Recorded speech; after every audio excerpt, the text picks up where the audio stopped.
To date, the United States has poured $65.9 billion into Ukraine's military, making it the top donor by a margin. But newly re-elected Donald Trump seems to want a return on that investment in the form of Ukraine's rare earth minerals, 50% of them. Back in November 2024, Senator Lindsey Graham called the initial mineral pitch a good deal for Ukraine and the US. But Ukraine's President Volodymyr Zelensky doesn't seem to agree. That's why he flat out rejected the finalized agreement, taking a direct shot at the US in the process. So what made Zelensky furious enough to risk future American aid? Let's break it all down.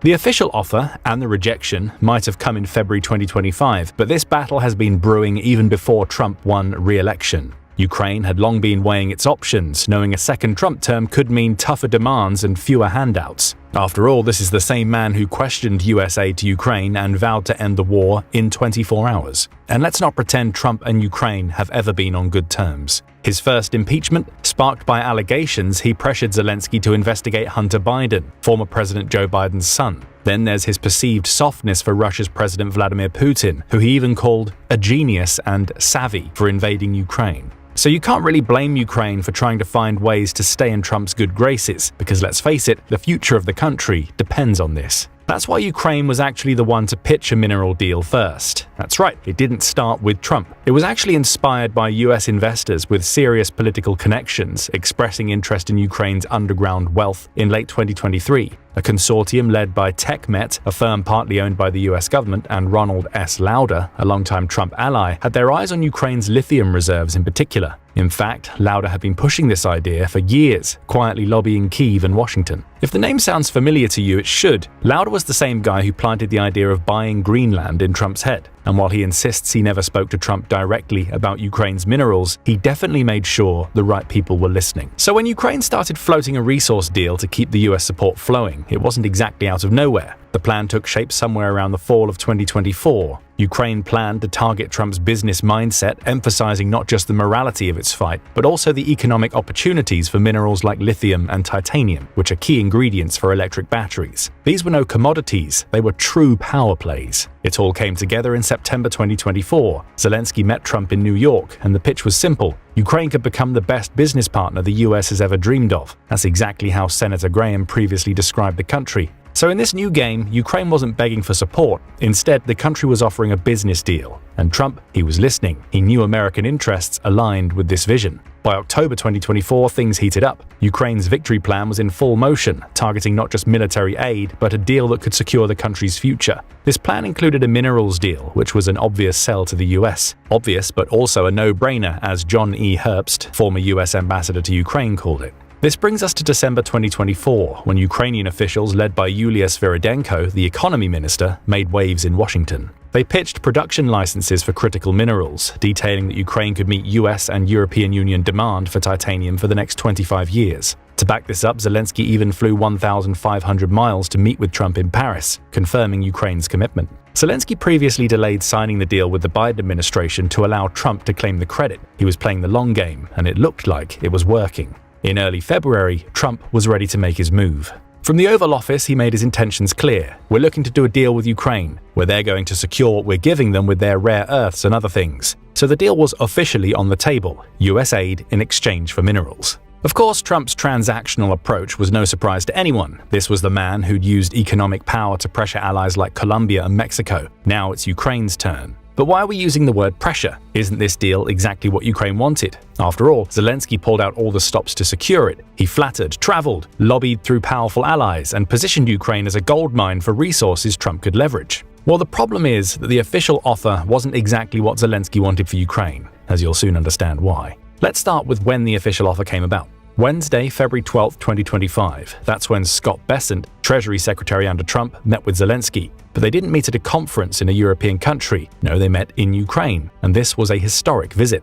It marked the first time a senior Trump administration official had set foot in Ukraine since Trump's return to the White House. But the visit wasn't a simple friendly gesture. It was about business. That's why Trump chose Bessent for this visit in the first place. He could have sent a senior military or security figure, but he didn't. He sent a financial expert with 40 years of experience in global investment and finance, and he sent him to seal the deal. But the deal in question asked for half of Ukraine's natural resources, a jaw-dropping demand considering the stakes. But Bessent, speaking for Trump, framed it as a quid pro quo, access to minerals in exchange for continued military support. So yes, this was about leverage, but not in the way Zelensky had imagined when he started his charm offensive. But as you'll soon find out, the amount of minerals, those 50% we keep referring to, was the least of Ukraine's worries. Though this is still a huge deal, so let's break it down. Ukraine's mineral wealth isn't just a footnote in the global race for resources. No, we're talking about a land that's home to 117 out of 120 critical minerals, and each of these holds the keys to modern industry, everything from electric cars to renewable energy. And guess who desperately needs these minerals? The US, of course. The US has been sweating over its mineral dependence for a while now, especially as competition heats up with China and Russia. The 2022 list of critical minerals from the US Geological Survey mentions 50 minerals as essential for the country's national security and economic strength. Among them, you'll find the following. 1. Lithium. The US needs lithium to stay competitive in the electric vehicle revolution, yet the US produces barely 2% of the world's lithium. 2. Titanium. The US uses titanium to manufacture everything from aerospace parts to military equipment. Currently, a large portion of the US's titanium comes from countries like Russia and China, both increasingly unreliable partners. And 3. Uranium. With nuclear power playing a key role in the clean energy transition, the US relies heavily on uranium. Currently, it imports nearly 95% of its supply, and before restrictions were imposed in 2023, a significant portion came from Russia. Now let's travel to Ukraine and see how this country is doing with these critical minerals. When it comes to lithium, Ukraine has 1/3 of all Europe's reserves. That's approximately 3% of the global lithium reserves. As for titanium, Ukraine holds Europe's largest reserves. We're talking 7% of the total supply of titanium in the world. This makes it a true goldmine for the US, which is seeking more supply to fuel its defense and tech industries. Then there's uranium. Ukraine dominates here too, with the largest assessed uranium reserves in Europe. And these three are just the beginning. Ukraine houses a total of 109 critical raw materials deposits. Besides 46 titanium deposits and 2 lithium deposits, this number also includes 34 polymetallic deposits and 11 graphite deposits. Graphite, for instance, is a key material for batteries and fuel cells. So as the electric car vehicle market booms, Ukraine's graphite deposits become even more critical globally. But just how much is all of this worth? According to SecDev, a global leader in digital and cyber intelligence specializing in OSINT and AI-driven systems, the total worth of Ukraine's mineral reserves is estimated to be over $26 trillion. This is the kind of wealth that can transform a nation and alter the course of global markets. So when the US demands 50% of Ukraine's mineral resources, it's not exactly asking for some stones in the ground. It's potentially asking for trillions of dollars. However, it should also be noted that the value of these minerals isn't so cut and dry. These aren't just shiny rocks waiting to be picked up and sold. There are huge complexities and obstacles tied to the extraction, processing, and geopolitical risks that complicate this potential windfall. Let's start with the first and most obvious obstacle: Russia. You see, roughly half of Ukraine's mineral wealth is currently under Russian control. It's obvious that the US isn't the only country to recognize the value these minerals hold. No, Russia is also taking a hands-on approach and grabbing everything it can get its hands on. And this aggressive grab came quite early in the invasion. Almost instantly, Russia made quite a dent in Ukraine's natural reserves by seizing 41 coal fields, 27 natural gas sites, 14 propane sites, 9 oil fields, 6 iron ore deposits, 2 titanium ore sites, 2 zirconium ore sites, 1 strontium site, 1 lithium site, 1 uranium site, 1 gold deposit, and a significant quarry of limestone used for Ukrainian steel production. That's quite a list, a $12.4 trillion list to be exact. This list meant that Russia controlled 63% of Ukraine's coal deposits, 11% of oil, 20% of natural gas, 42% of metals, and 33% of rare earth and critical minerals. And most of these are still in Russian hands.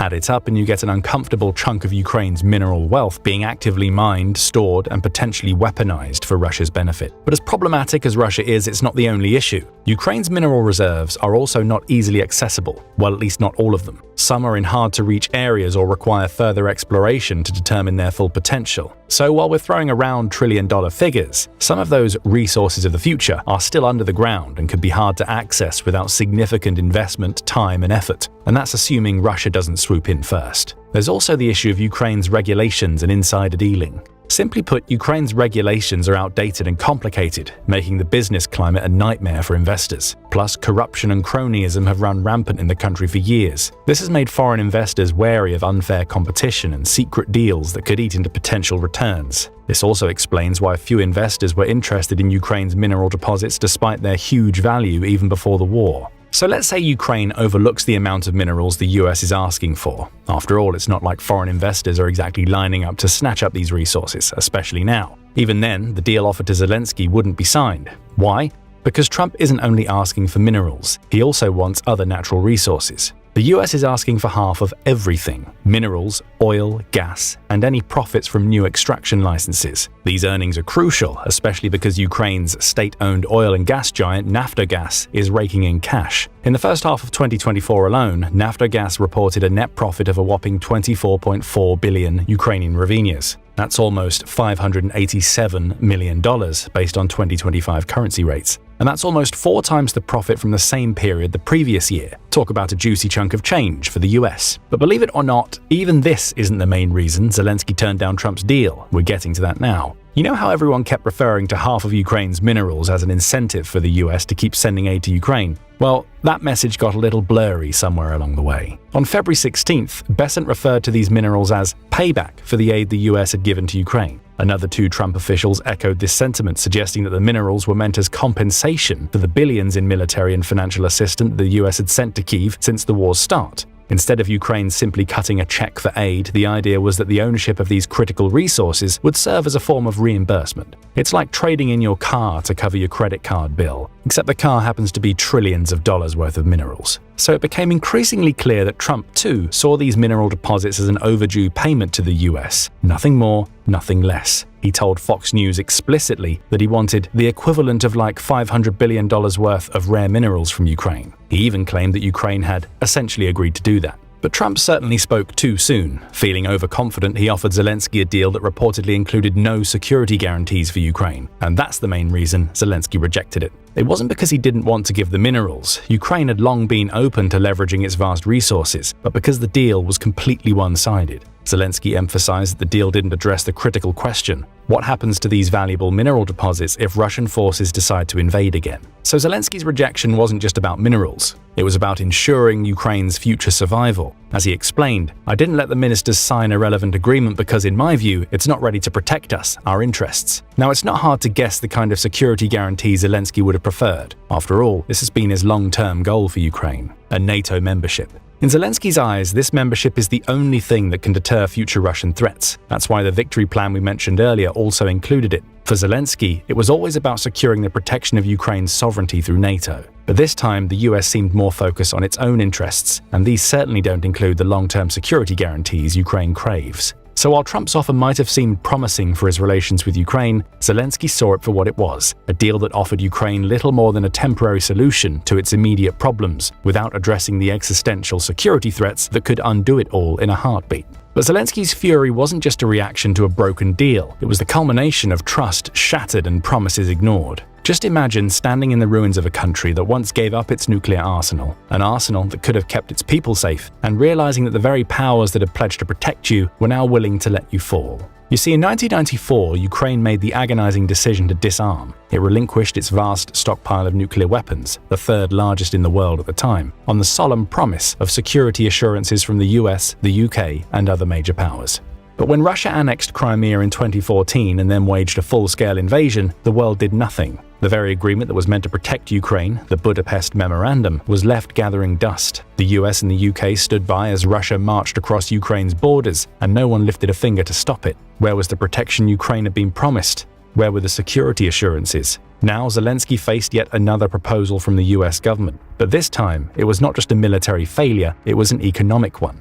Zelensky had fought tooth and nail to defend his country, and this proposal was an insult. He was being asked to give up half of Ukraine's mineral resources in exchange for vague promises that didn't address the real, existential threat Russia poses. No security guarantees, no assurances that Russia wouldn't strike again once a ceasefire was reached. Just a temporary deal that ignored the one thing that mattered: Ukraine's survival. What makes it worse is how excited Zelensky initially felt about this deal. Prior to welcoming Bessent to Ukraine, Zelensky spoke with palpable hope as he addressed his nation. He was enthusiastic about the discussions that would soon follow. He referred to the deal as a detailed plan for a strategic partnership between the two countries, one that would bring vital investments into Ukraine's vast natural resources and, in turn, bolster the economy during a war that seemed endless. There was an air of optimism as he thanked President Trump for his message of support and expressed confidence in Trump's ability to push back against Putin. Zelensky seemed to believe that this deal could be the breakthrough Ukraine needed, that it could bring not only the financial aid Ukraine desperately required, but also the political momentum to end the war. He was optimistic that a document could be finalized at the Munich Security Conference, which took place from February 14th to 16th.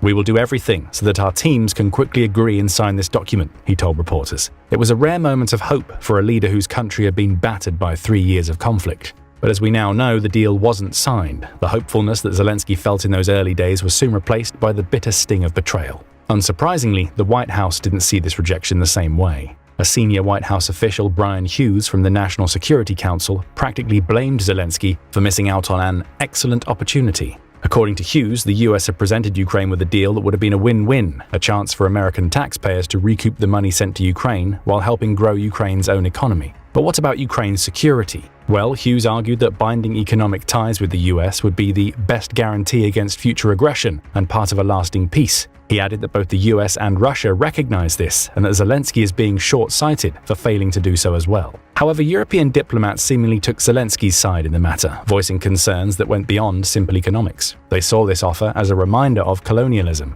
an era when powerful Western nations exploited smaller, weaker countries for their own gain. To them, this wasn't just a business deal, it was a dangerous precedent. Konstantin Yelitseyev, a former Ukrainian diplomat, was particularly vocal in his opposition. He warned that the deal as it stood played directly into Russia's hands. If Ukraine were to relinquish control of its valuable natural resources in exchange for US support, it could provide the perfect propaganda tool for Moscow, casting the war as one driven by greed for resources rather than fighting for Ukrainian independence or democracy. The message would be dangerously distorted, painting Ukraine not as a sovereign nation defending itself, but as a pawn in a global scramble for wealth. As Yelitseyev put it, it's more important to say this is about protecting democracies and defeating Putin. After all, Ukraine's fight was always about standing firm in the face of a tyrannical regime and asserting its right to exist as an independent, democratic nation. But the US doesn't seem to see it that way. Senator Graham, a Republican ally of Trump, encapsulated the transaction-focused rhetoric that came to dominate the conversation in Washington with 5 chilling words. The war is about money. And now, just days ago, on February 23rd, 2025, Zelensky made it official. He flat-out rejected Trump's demand for $500 billion in mineral rights. He didn't mince words, reminding the US that its aid had been given as grants, not debts, and refusing to let Ukraine's resources become a form of repayment. So what next? Where do we go from here? Well, the negotiations, though tense, are far from over. One potential development that's been talked about is the idea that the US would reinvest a portion of the profits from mineral exports into Ukraine's post-war reconstruction. Other ideas include providing loans for Ukraine's military equipment and using the minerals as collateral. The road ahead might be rocky, however there are clear avenues that could offer Ukraine both economic benefits and stronger security guarantees. But is Trump willing to offer such a deal to Ukraine? This is the question we now ask you. We also want to know how you see the deal offered to Zelensky. Is it fair after everything the US has given to Ukraine? Or does Zelensky have the right to be furious? Share your thoughts in the comments section below.